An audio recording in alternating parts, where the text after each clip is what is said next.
Assalamualaikum warahmatullahi wabarakatuh.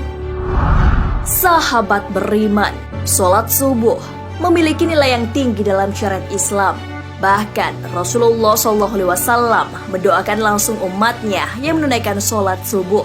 Orang yang menunaikan sholat subuh juga disaksikan oleh malaikat. Akan tetapi ada bacaan surah pendek yang tidak dianjurkan. Lantas, apa keutamaan sholat subuh?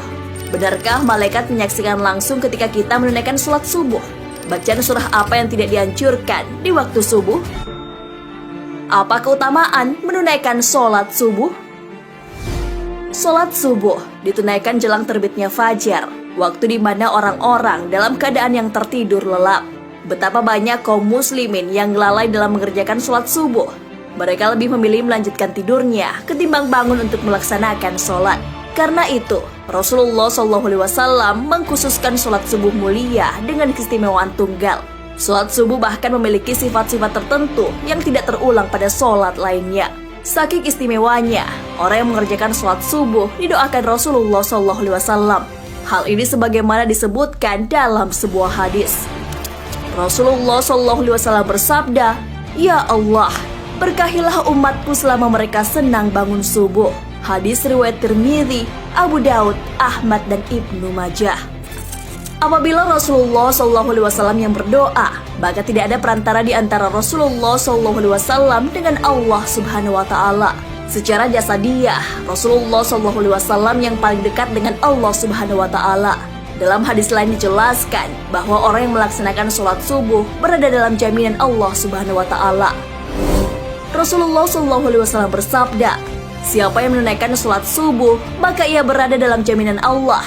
Maka jangan kamu mencari jaminan Allah dengan sesuatu selain dari sholat, yang pada saat kamu mendapatkannya, justru kamu tergelincir ke dalam api neraka." Hadis riwayat Muslim. Apabila Allah Subhanahu wa Ta'ala yang memberikan jaminan, mungkin akal manusia sulit untuk menjangkau dan menebak.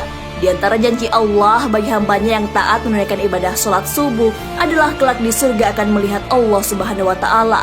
Hal ini sebagaimana sabda Rasulullah SAW. Kami sedang duduk bersama Rasulullah SAW ketika melihat bulan purnama. Beliau berkata, "Sungguh kalian akan melihat Rabb kalian sebagaimana kalian melihat bulan yang tidak terhalang dalam melihatnya.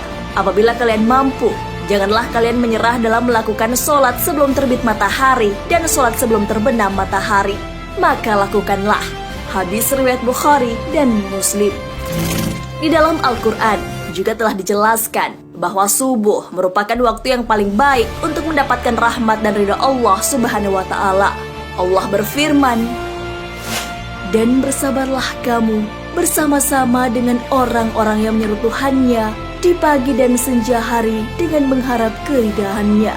Dan janganlah kedua matamu berpaling dari mereka karena mengharapkan perhiasan kehidupan dunia. Dan janganlah kamu mengikuti orang yang hatinya telah kami lalaikan dari mengingat kami, serta menuruti hawa nafsunya, dan adalah keadaannya itu melewati batas." Quran Surah Al-Kahfi ayat 28. Apabila seseorang mengerjakan sholat subuh, niscaya ia akan dapat banyak keutamaan. Selain keutamaan yang telah disebutkan, ternyata orang yang menunaikan sholat subuh disaksikan langsung malaikat. Benarkah malaikat menyaksikan kita ketika sholat subuh? Sholat subuh merupakan satu di antara sholat wajib 5 waktu yang mempunyai kekhususan dari sholat lainnya. Allah Subhanahu wa Ta'ala telah menyiapkan pahala yang luar biasa bagi mereka yang membiasakan sholat subuh tepat pada waktunya. Pahalanya bahkan sebanding dengan sholat semalam suntuk. Janji pahala ini sebagaimana sabda Rasulullah SAW. "Barang siapa yang sholat subuh berjamaah, maka seakan-akan dia telah melaksanakan sholat semalam suntuk." Hadis riwayat Bukhari. Memang, sebagian orang lalai mengerjakan sholat subuh karena malas bangun pagi. Padahal, secara ilmiah, bangun pagi dan menunaikan ibadah sholat lebih baik daripada tertidur pulas dan malas-malasan. Di dalam ilmu sains menjelaskan, pembuluh darah manusia akan mengembang pada tengah malam terakhir sampai menjelang siang. Kemudian secara berangsur-angsur, sekumpulan sel darah akan menggumpal pada dinding pembuluh, sehingga terjadi penyempitan. Inilah yang mengakibatkan tekanan darah tinggi. Dari segi medis pun mendukung aktivitas pagi untuk kesehatan tubuh. Sholat subuh yang memicu orang bangun pagi juga akan menjadi penerang pada hari kiamat, hari di mana orang-orang ketakutan. Rasulullah SAW bersabda, "Berilah kabar gembira bagi orang-orang yang berjalan di kegelapan menuju masjid untuk mengerjakan sholat subuh dengan cahaya yang terang benderang pertolongan pada hari kiamat." Hadis riwayat Abu Daud, Tirmidzi, dan Ibnu Majah. Sholat subuh yang dilaksanakan pada pergantian malam dan siang dimulai menjadi hal yang disukai malaikat, karena pada saat ini pula malaikat malam dan siang berganti tugas. Maka dari itu, beruntunglah mereka yang melaksanakan sholat subuh pada awal waktu, sebab disaksikan oleh malaikat, baik itu malaikat yang bertugas pada malam hari maupun siang. Allah Subhanahu wa Ta'ala berfirman, "Dan dirikanlah sholat subuh, sesungguhnya sholat subuh itu disaksikan oleh para malaikat." Quran Surah Al-Isra ayat 78. Begitu istimewanya menunaikan ibadah sholat subuh. Selain mendapat pahala, baik dari segi medis, disaksikan pula oleh para malaikat. Lantas, surah apa saja yang tidak dianjurkan dibaca ketika sholat subuh? Begitu utama dan istimewanya sholat subuh, sampai-sampai ada bacaan surah tertentu yang tidak dianjurkan. Dalam Quran Surah Al-Isra ayat 78 dijelaskan bahwa malaikat menyaksikan langsung orang yang menunaikan ibadah sholat subuh. Dari tafsir ayat tersebut, para ulama menyimpulkan bahwa pada sholat subuh setelah bacaan Al-Fatihah, disunnahkan membaca Al-Quran panjang, baik surah atau ayat.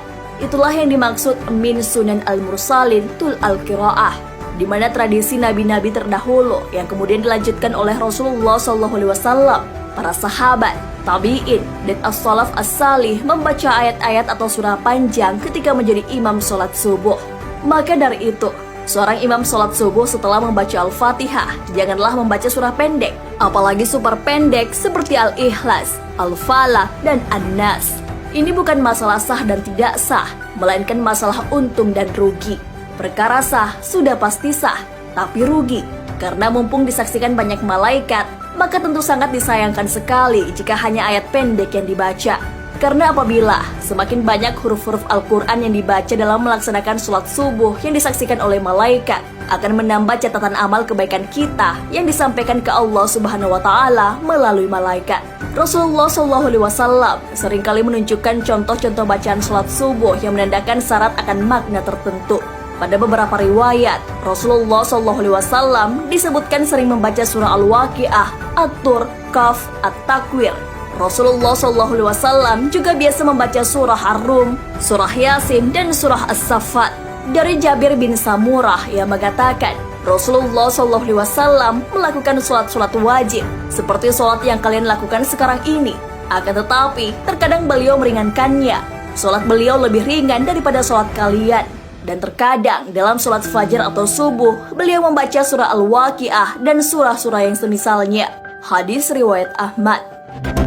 Sholat 2 rakaat sebelum sholat subuh atau sholat qobliyah juga memiliki keutamaan. Keutamaan qobliyah subuh, pahalanya besar dan fadilahnya digambarkan lebih bagus daripada dunia seisinya. Sholat sunnah ini dilakukan sedang-sedang saja, tidak perlu berlama-lama. Dalam mazhab Hanafi, ada pendapat yang menunjukkan waktu afdal menunaikan ibadah sholat subuh ketika langit menguning, pertanda matahari siap-siap mulai terbit. Namun, pendapat ini kurang populer meskipun ada juga yang mengamalkan. Begitulah keistimewaan sholat subuh. Sudah seharusnya tidak ada lagi yang menghalangi kita untuk meninggalkan selimut dan mengakhiri tidur kita untuk melakukan sholat subuh. Bukankah menunaikan ibadah sholat subuh ini menjadi bagian yang begitu besar dibanding dunia seisinya? Wallahu a'lam bishawab. Wassalamualaikum warahmatullahi wabarakatuh.